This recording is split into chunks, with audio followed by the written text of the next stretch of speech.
윤석열 대통령이 직접 발표한 직후부터 이 대왕고래 프로젝트에 대한 논란은 계속돼 왔습니다. 그런데 결국 실패했다고 정부가 직접 인정한 건데 이 사안 취재해온 공다솜 기자와 좀 더 짚어보겠습니다.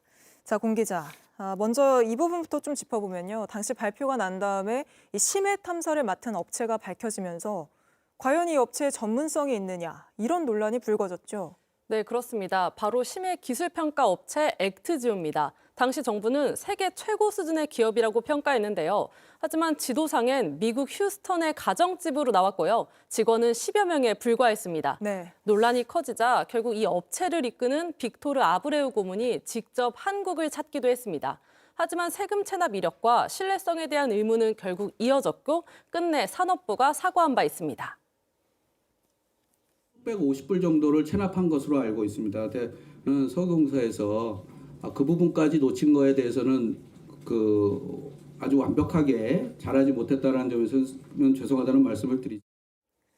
오늘 정부가 이 대왕고래 시추 단 한 번 만에 경제성이 없다 이렇게 못을 박았는데 처음에 대통령이 발표할 당시에는 여기에 최대 140억 배럴이 묻혀 있다 이렇게 발표를 했었잖아요. 네, 최대 140억 배럴의 석유와 가스가 묻혀 있다는 근거 역시 액트지오의 분석 결과였습니다. 먼저 들어보시죠.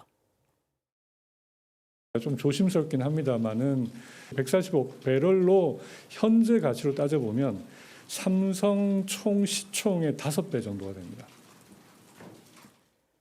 근원암과 덮개암 등 석유의 매장 가능성을 알리는 4개의 요소가 존재했고 그 품질을 따졌을 때 그 정도 묻혔을 거라는 게 정부의 판단이었습니다. 네. 하지만 당시에도 전문가들은 한 번에 시추도 없이 이런 수치를 내놓는 게 매우 위험한 일이라고도 입을 모았는데요.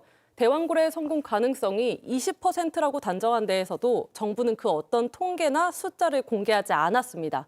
산업부 관계자는 오늘 처음 이 프로젝트를 발표할 때 생각지 못한 정무적 개입이 있었다고도 했는데 당시 어떤 개입이 있었는지도 밝혀져야 될 부분입니다.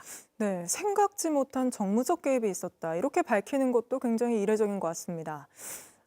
공다솜 기자 말대로 어떤 부분이었는지 좀 밝혀져야 될 것 같고요. 또 하나 짚어보면 당시 호주의 한 업체가 이미 이곳을 시추했었다가 손을 뗐다.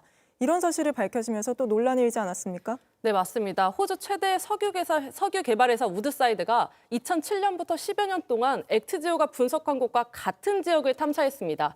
우드사이드는 실제 시추까지는 진행했지만 주작이나 홍게 같은 유망 구조에서 모두 장래성을 발견하지 못하고 손을 뗐습니다.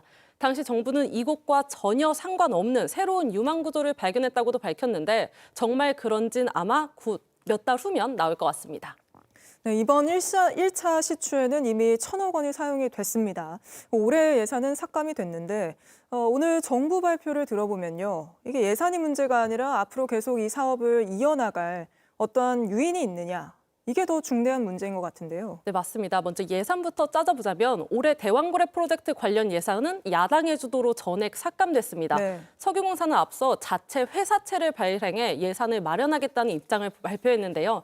하지만 이런 발표로 예산보단 앞으로 사업의 지속성이 더 중대한 문제가 됐습니다. 시추마다 1,000억 원씩 들어가는 점도 부담인데 정부는 외자 유치에 나설 수도 있다는 입장입니다.